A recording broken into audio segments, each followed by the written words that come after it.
Hey there, this is Christy with ChristyMatthewsOnline.com. Welcome to day 8 of Copywriting Basics. And today we're going to be going over long copy versus short copy. But before we go ahead and get into today's lesson, why are we even going over copywriting? Well, it's probably one of the number one skills that all marketers should master, especially the online marketer. Really, our only form of communication is with our words. Very, very rarely do we get to meet anybody face to face or get engage somebody one-on-one. So we want to make sure that we write persuasive, compelling copy so that we'll attract those people to us much easier than maybe some other type of marketing methods. So without further ado, let's go ahead and get into today's lesson. And also I want to congratulate you for hanging on this long. We've gone through 8 lessons so far, and we're probably 2/3 through with the course. So congratulations, give yourself a high five, pat on the back, and let's go ahead and jump over to the notes. Okay, so when we started off this week, we started off with making an offer, and that just kind of resonated with me going back to the real estate days, that many things evolve around making the offer. For instance, if you're a listing agent, if you don't list, you don't last. That was a saying in real estate, which means that you need to have a number of listings out there so you can make more offers to people so that they will have higher likelihood to buy from you. Okay, and that's just how it worked.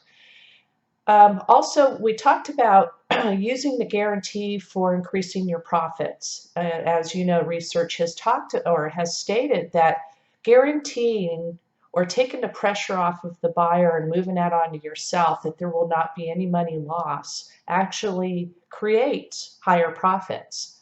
And then today we're going to talk about long copy versus short copy. Now, first of all, yesterday I left out one of these steps out of the power words section that we talked about, and that was using transportation for persuasion. Now, why do good stories consume us so completely anyway? And the reason is, in fact, there's no other form of writing that will keep you up into the wee hours of the night just so that you can continue reading the story. And there's a simple reason why those stories are so persuasive, and it's called transportation leading to persuasion. See, people can block out sales pitches, but everybody loves listening to a great story. Research shows that studies have a tendency to get in under the radar and transport us to another place. I know I've consumed myself with the book and sat there and read it from cover to cover, maybe in 5-6 hour stretch in a day, because I was so persuaded by what was said in the book. I'm sure you might have gone through that as well. So how can we write more persuasive stories? Now this leads us to, do we go with long or short copy? Which works best? Now that is one of the most often asked questions about copywriting. And sadly, the correct answer, however, is whatever works. It's really going to come down to your style. Really, you're going to have to find something that connects and works for you. But let me explain. There are some guidelines that you can follow, though. Headlines should be about 8 words or less, with an exception. Now, traditional wisdom about headlines is that they should be short, but not necessarily. There are plenty of exceptions to this rule, including a big one that we're going to talk about in a little bit. Now, studies done from one direct mail industry shows that 50 to 60% of the most effective headlines are 8 words or less. Now that leaves clues that longer headlines work as well, if only 50 to 60% of short ones work, right? So here's an exception that applies online. Perhaps you've seen web sales letters or landing pages which have a headline that looks like a short paragraph. These long headlines can possibly be working, right? Or I should say they're not working, right? Well, that's not true.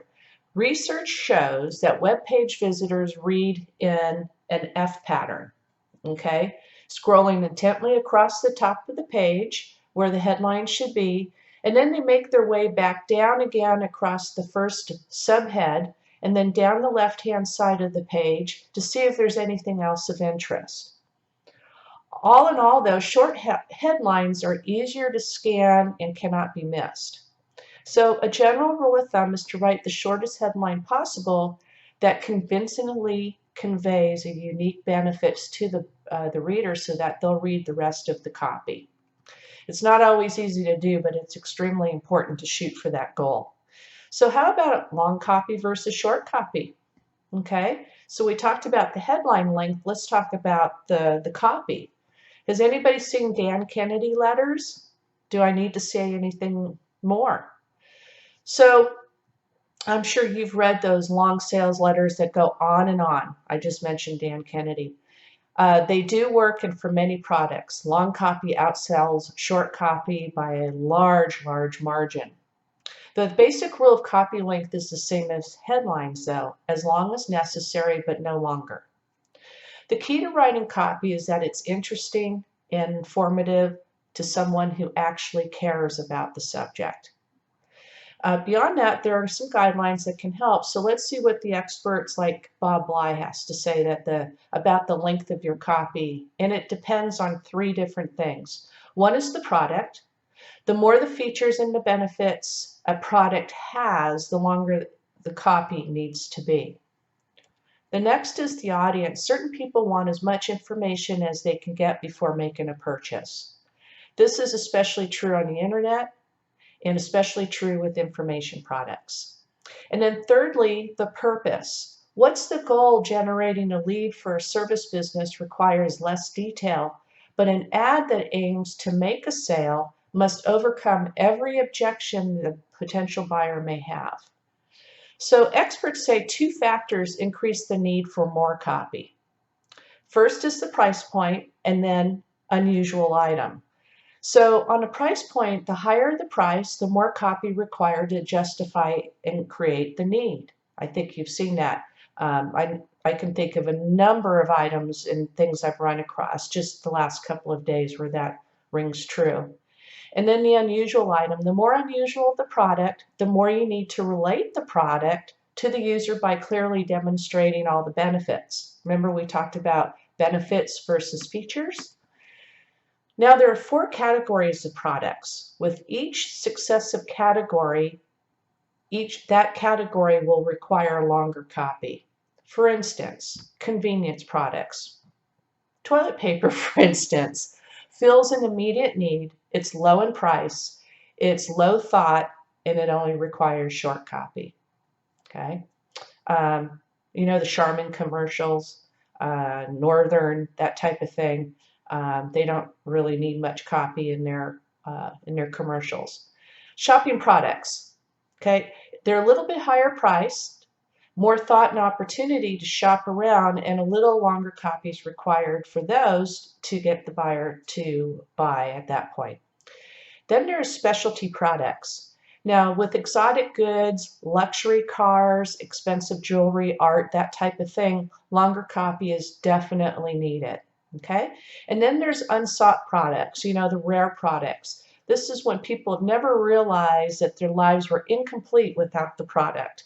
So get ready to write some lengthy copy for them. And usually those are going to be, you know, exotic, probably high price type of things. So folks, this is a good place to stop for the day because we've got some heavy material for the next video. And so we'll go ahead and stop here. And the next time that we get together, we're going to start with a short guide to writing good copy. All right, so appreciate you being here. If you're getting some value from these videos, would you please give me a little feedback and let me know that in the comments below. And also, if you would please share the video with people, maybe with your team or anybody else that you think might benefit from today's video. I greatly appreciate that. And then lastly, I've attached an additional video to talk about the additional training that's available. I think there's 2 or 3 videos there that are free training. And then if you want to make an investment in yourself and get some more in-depth training, those products are available to you as well. So thank you for joining me. Have a good day, and I'll see you on the next video. Okay. Bye. Have a good day.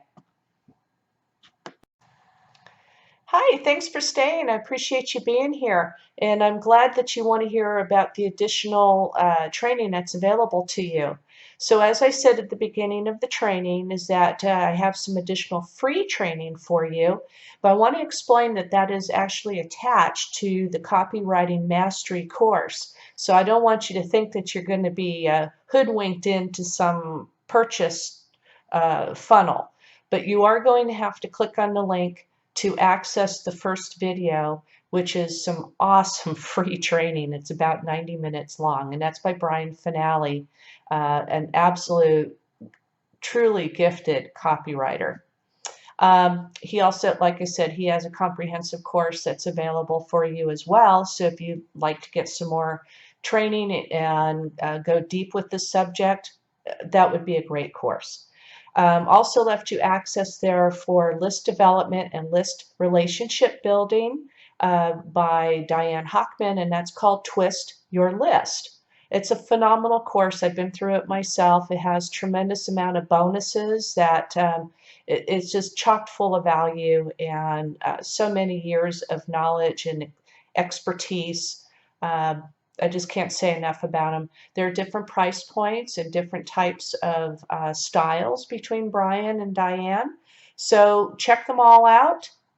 They're all fabulous, whatever you decide to choose.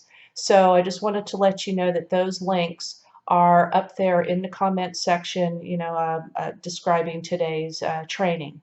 So you'll find the links there. So you have a great day, and I'll see you next time. Bye now.